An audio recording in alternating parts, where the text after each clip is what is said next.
Assalamualaikum warahmatullahi wabarakatuh. Alhamdulillahirabbil alamin. Wassalatu wassalamu ala asyrafil anbiya'i wal mursalin Muhammadin wa ala alihi wa sahbihi ajma'in, amma ba'du. Anak-anakku yang dicintai oleh Allah, permisa di rumah, puji syukur kepada Allah Subhanahu wa taala yang telah melimpahkan, yang telah memberikan kita hidayah, memberikan kita inayah, dan sampai saat ini yang memberikan kita kesehatan, memberikan kita kekuatan sehingga mampu melaksanakan ibadah di bulan suci Ramadan ini yang ke-26. Semoga kita diberikan oleh Allah, Ustadz Andi, anak-anakku yang ada di rumah, diberikan sebuah kekuatan, diberikan sebuah keimanan kepada Allah, selalu sehat walafiat di rumah, dan tentunya kita selalu bersyukur kepada Allah Subhanahu wa taala. Salawat dan salam kita haturkan kepada Nabi kita Muhammad sallallahu alaihi wasallam, Nabi yang telah diutus oleh Allah, Nabi yang telah dijunjung oleh Allah, dipilih oleh Allah untuk menunjukkan kita sebagai umat manusia supaya kita menjadi manusia yang baik dan menjadi ahli surga insya Allah. Anak-anak yang dicintai oleh Allah, hari ini Ustadz Andi akan memberikan sebuah penjelasan tentang bagaimana tata cara dalam dimanapun kita berada, dalam keadaan apapun kita di mana dan kita berada. Ini insya Allah Ustadz Andi akan menjelaskan tentang bagaimana tata cara sholat dalam keadaan apapun. Anak-anakku yang dicintai oleh Allah, yang pertama yang perlu kita ingat bahwasanya Allah Subhanahu wa taala berfirman dalam surat An-Nisa, "Innas sholata kanat 'alal mu'minina kitaban mawquta." Bahwasanya sesungguhnya seluruh manusia itu diberikan dan diwajibkan oleh Allah Subhanahu wa taala untuk melaksanakan sholat 5 waktu pada waktu yang telah ditetapkan oleh Allah Subhanahu wa taala. Untuk itu anak-anakku yang dicintai oleh Allah, jadi nanti perhatikan dan akan dijelaskan oleh Ustadz Andi, sekaligus Ustadz Andi akan mempraktekkan bagaimana tata cara sholat dalam keadaan apapun itu.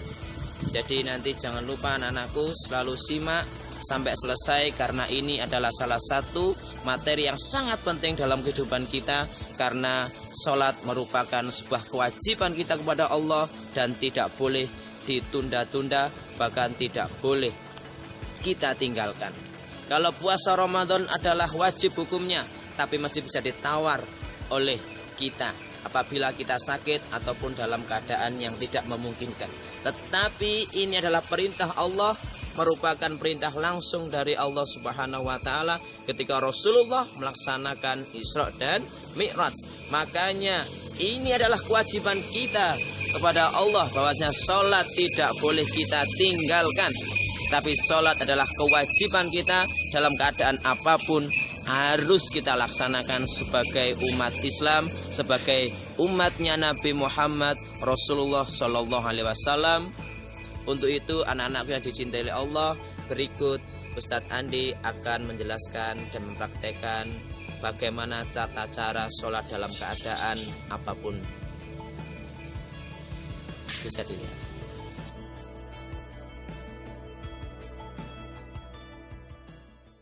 Salat dalam kendaraan. Ketika salat dalam kendaraan, arah kiblat mengikuti laju kendaraan, kemudian berniat sesuai dengan salat, lalu takbiratul ihram.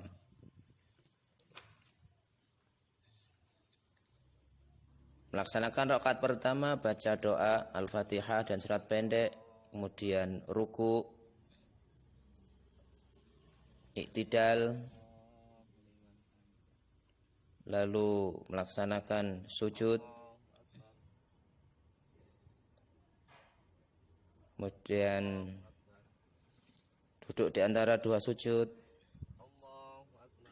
lalu sujud lagi. Setelah itu rakaat kedua, membaca doa Al-Fatihah dan surat pendek.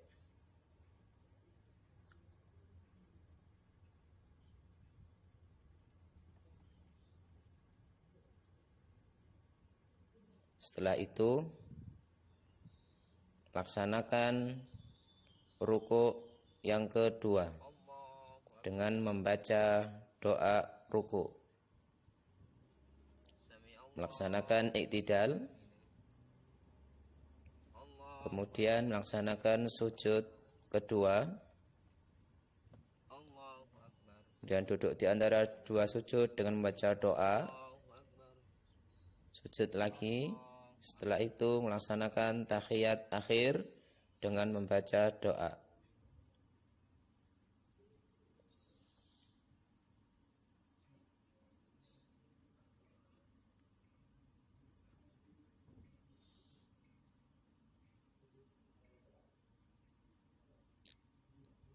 Setelah membaca doa tasyahud, akan diakhiri dengan salam menoleh ke kanan, kemudian mengucapkan salam menoleh ke kiri. Selesai, kemudian berdoa. Berikut tata cara sholat berbaring ketika dalam keadaan sakit. Berposisi dan berbaring ke kanan dan menghadap ke arah kiblat, lalu berniat sholat dan melaksanakan takbiratul ihram.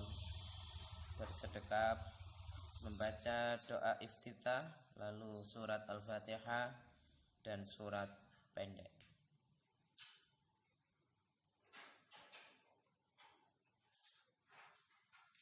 Kemudian melaksanakan gerakan takbir ruku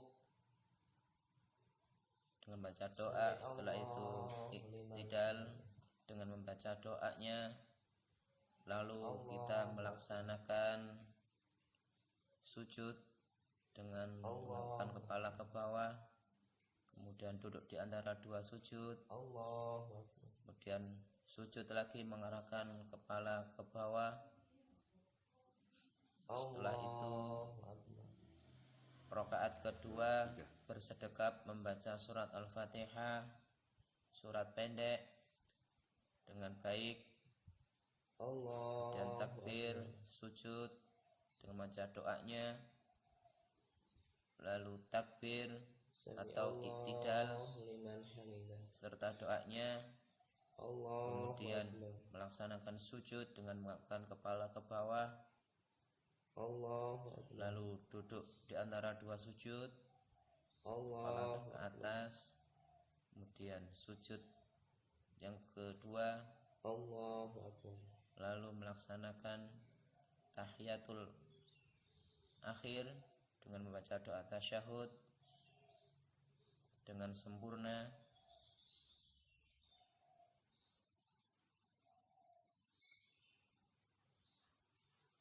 Setelah melaksanakan doa tasyahud, diakhiri dengan salam dengan menoleh ke kanan, kemudian salam menoleh ke kiri.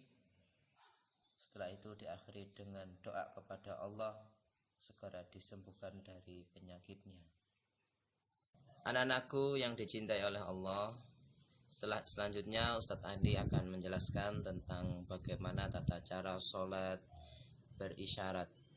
Sholat di mana kita tidak mampu melaksanakan dengan berdiri, dengan duduk, dengan berbaring ataupun yang lainnya, tapi akan dinilai oleh Allah dengan niatnya. Silahkan simak video tata cara sholat isyarat berikut ini.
Capeknya Masya Allah. Habis olahraga ini enak sekali. Halo, bagaimana anakku? Sudah lihat tutorial bagaimana tata cara sholat dalam keadaan apapun yang sudah dijelaskan dan dipraktikkan Ustaz Andi dari tadi. Semoga kalian bisa memperhatikan dan memahami bagaimana tata cara sholat dalam keadaan apapun. Semoga kalian di rumah bisa praktek, bisa memahami dengan sepenuh hati, bisa memiliki rasa bagaimana tata cara peduli kepada Allah, karena kewajiban kita sholat 5 waktu. Jangan kita tinggalkan dalam keadaan apapun itu, dalam keadaan sakit, berpergian, kita pergi ke mana-mana, jangan melupa kita harus selalu ingat kepada Allah, zikrullah dengan sholat 5 waktu. Jangan sampai kita tinggalkan. Kata Rasulullah, walaupun kita hanya bisa berkedip saja, kita harus selalu sholat. Jangan sampai kita tinggalkan. Ihdinas siratal mustaqim. Semoga bermanfaat. Sampai jumpa kembali dengan Ustadz Andi. Assalamualaikum warahmatullahi wabarakatuh.